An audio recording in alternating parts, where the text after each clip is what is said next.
ನಿನ್ನೆ ಒಂದು ನಮ್ಮ ಉಪಿಡಿಗೆ 60 ವರ್ಷದ ಅಜ್ಜ ಬಂದಿದ್ರು. ನಂಗೆ ಬೆನ್ನು ನೋವ್ತಾ ಇದೆ, ಬಲ್ಗಡೆ ಕಾಲಿ ತುಂಬಾ ಎಳಿತಾ ಇದೆ, ನಡಿಯಕ್ ಆಗ್ತಿಲ್ಲ.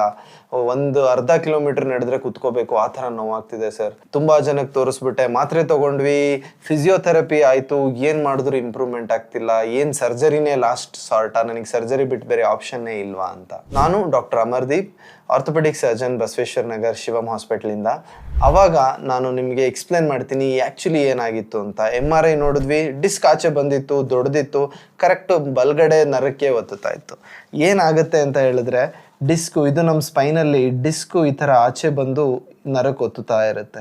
ಈ ಡಿಸ್ಕ್ ಆಚೆ ಬಂದಿದ ತಕ್ಷಣ ನರಕ್ಕೆ ಒತ್ತಿತು, ಅದು ಯಾವ ಸೈಡ್ ನರ ಒತ್ತುತ್ತಾ ಇದೆ ಆ ಸೈಡ್ ನೋವು ಎಳೆಯುತ್ತೆ. ಈಗ ಫಿಸಿಯೋಥೆರಪಿ ಮಾತ್ರೆ ಆದಮೇಲೆ ಬೇರೆ ಆಪ್ಷನ್ನೇ ಇಲ್ವಾ ಅಂದಾಗ ಒಂದು ಬರುತ್ತೆ ಇಲ್ಲಿ ಸರ್ಜರಿ ಮತ್ತು ನಮ್ಮ ನಾರ್ಮಲ್ ಟ್ರೀಟ್ಮೆಂಟ್ ಮಧ್ಯ, ಅದು selective nerve root block.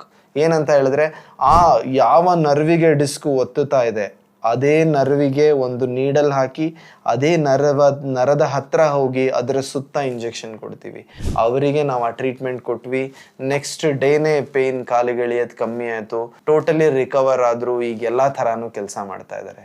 So ಈ ಸೆಲೆಕ್ಟಿವ್ ನರ್ವ್ ರೂಟ್ ಬ್ಲಾಕಿಗೆ ಸೆಲೆಕ್ಷನ್ ಪೇಷಂಟ್ ಯಾವ ಥರ ನಾವು ಕರೆಕ್ಟ್ ಪೇಷಂಟನ್ನು ಸೆಲೆಕ್ಟ್ ಮಾಡಿ ಅದನ್ನು ಕರೆಕ್ಟ್ ಆ ನರಕ್ಕೆ ಗುರಿ ಇಟ್ಟು ಕೊಟ್ಟಾಗ ಅದು ಕೆಲಸ ಮಾಡೇ ಮಾಡುತ್ತೆ. ಅದಕ್ಕೂ ಸರಿಯಾಗಿಲ್ಲ ಅಂದಾಗ ಡೆಫಿನೆಟ್ಲಿ ಸರ್ಜರಿ ಮಾಡ್ತೀವಿ. ಬಟ್ 60% ಜನ ಸರ್ಜರಿ ಇಲ್ದಲೇ ಇದೇ ಇಂಜೆಕ್ಷನಿಂದ ಸರಿಯಾಗಿರೋದು ಇದೆ. ಸೊ ಆಲ್ವೇಸ್ ಇದೊಂದು ಆಪ್ಷನ್ನ ಯೋಚನೆ ಮಾಡಿ.